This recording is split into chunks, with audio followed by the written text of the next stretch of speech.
Hello everybody, and welcome back to Cam Critiques. E3 is right around the corner, so today I'm going to be doing something a little different from what I usually do on this channel. I'm going to go through each company presenting at E3 this coming week, and predict what I think they might have to show. To bring the critique element back into it, I'll do a post-E3 video next week where I critique each show and compare what was shown to what I predicted. Let's get started by predicting what will be shown at the first show of the bunch, Ubisoft's conference. I have to be honest, I can't say I care too much about most of what Ubisoft does, especially following all the stuff that went down last year. They'll probably show Far Cry 6, Riders Republic, and the new Rainbow Six game coming out. I wouldn't be surprised if Beyond Good and Evil 2, one of the few projects I might care about, didn't show up. It might even be cancelled at this point.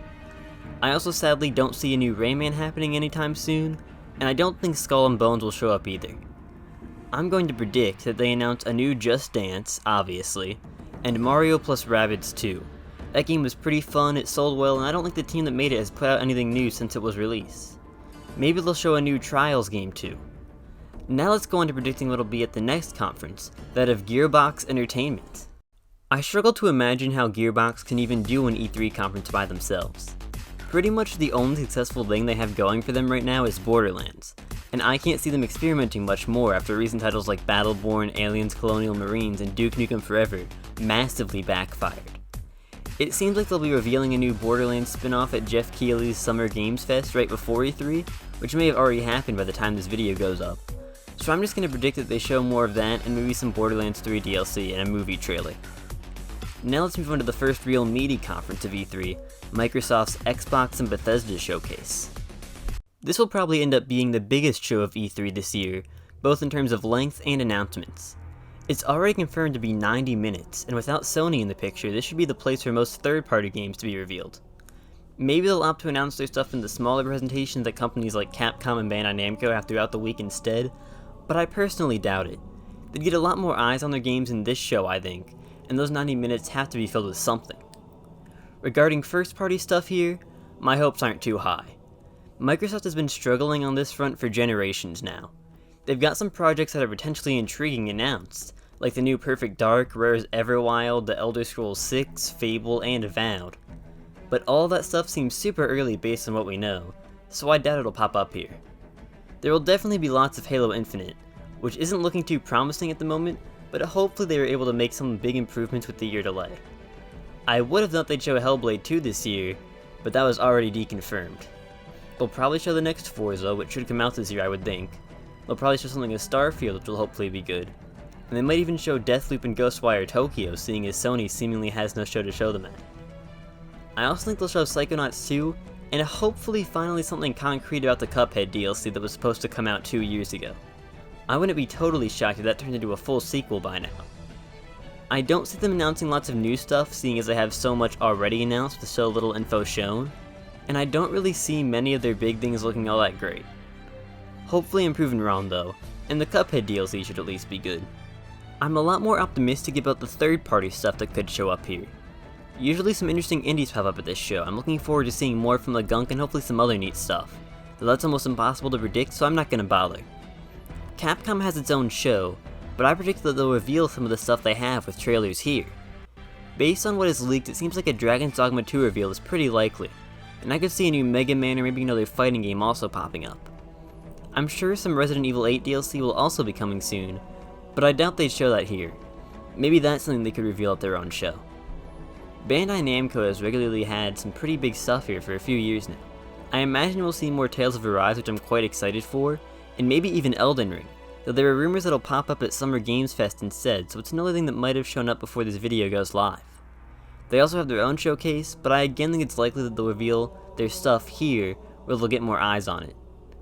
Maybe they'll also show the new Call of Duty here or something. Next up is Square Enix. Square has a lot of stuff they could show, but I'm a little confused by how they're promoting their conference. They give a few hooks like Babylon's Fall, which will hopefully look a lot better than when we last saw it, Life is Strange, and a new Eidos Montreal title, which sounds like they'll be a Guardians of the Galaxy game. But they didn't mention Final Fantasy. I still expect Final Fantasy 16 to show up here. It's been almost a year since the reveal, but I don't know why they wouldn't advertise that. Hopefully that means it'll have a big exciting info blowout as a surprise reveal, though it could mean it'll be a no-show. Speaking of Final Fantasy, the apps for 3 and 4 were recently updated to have 3D Remake tacked onto the end of their names. This makes me think that they might be getting HD 2D remakes much like Dragon Quest III, which would be pretty exciting. Just 3 and 4 would be pretty weird though. I understand just one of them, but not just those two. So I'm also going to predict that they do HD 2D remakes for 5 and 6, maybe even 1 and 2 as well. That would be a lot to announce though, so maybe they'll just announce ports or something and the new names don't mean as much as I think they might. They'll probably have trailers for the upcoming Final Fantasy XIV expansion and Neo The World Ends With You as well, and maybe some more Forspoken info.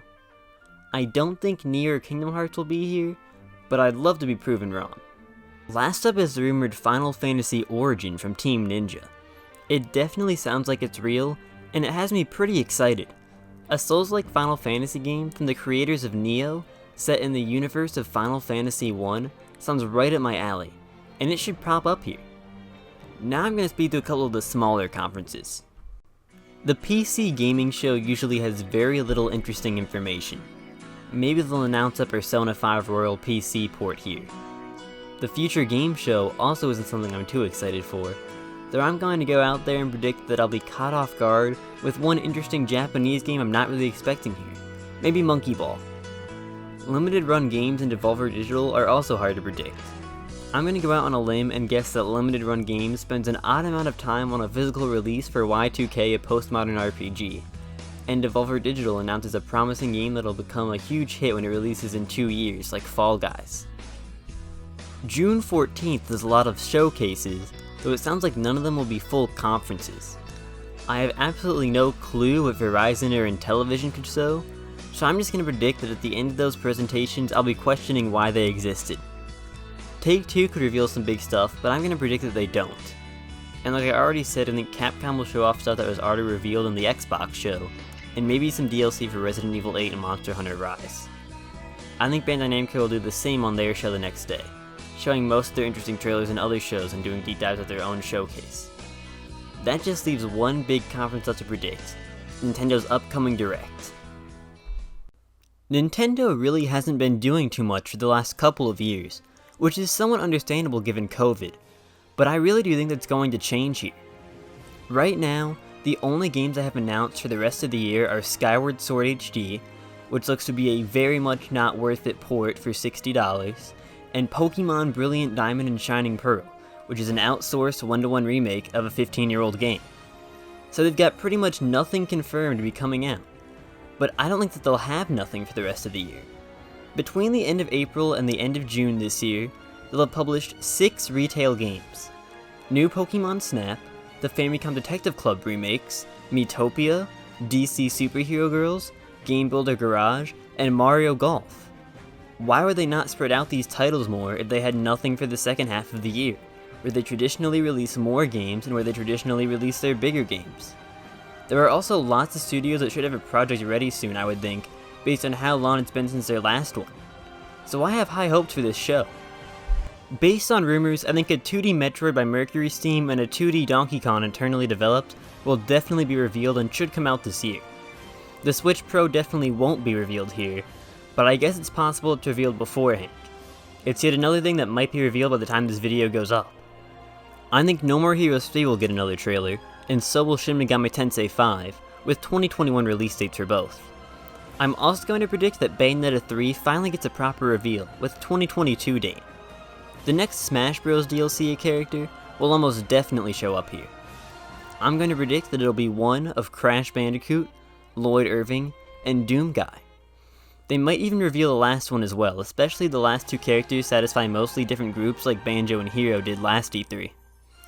I don't think they'll spend time on Skyward Sword or Mario Golf, as they didn't spend time on Mario Maker 2 last E3, but Mario Golf might get some gameplay in the live streams that follow. They may or may not spend time on Pokemon. It should at least get a mention, but typically Pokemon stuff is shown in separate showcases. I'm going to predict that they reveal 3 more first-party games for this year. Another Fire Emblem Echoes, not sure which entry it'll be a remake of, but I'm pretty sure this will happen. Super Mario Party 2, which I'm surprised isn't already out honestly, and the new Monolith IP, not Xenoblade 3. There is less than 3 years between Xenoblade Chronicles X and Xenoblade Chronicles 2, and it's been almost 4 years since Xenoblade 2 released, so I think it's about time for another game from them. I think they will definitely show more about Breath of the Wild 2, and if it comes out this year it'll end the Direct. Otherwise, we'll end the Direct with a teaser for a big game like Mario Odyssey 2 or Mario Kart 9 for next year. I also think they'll show Splatoon 3, hopefully with a bigger single player, and give it a release window of either spring or summer 2022. There will hopefully also be some fun third-party reveals as well.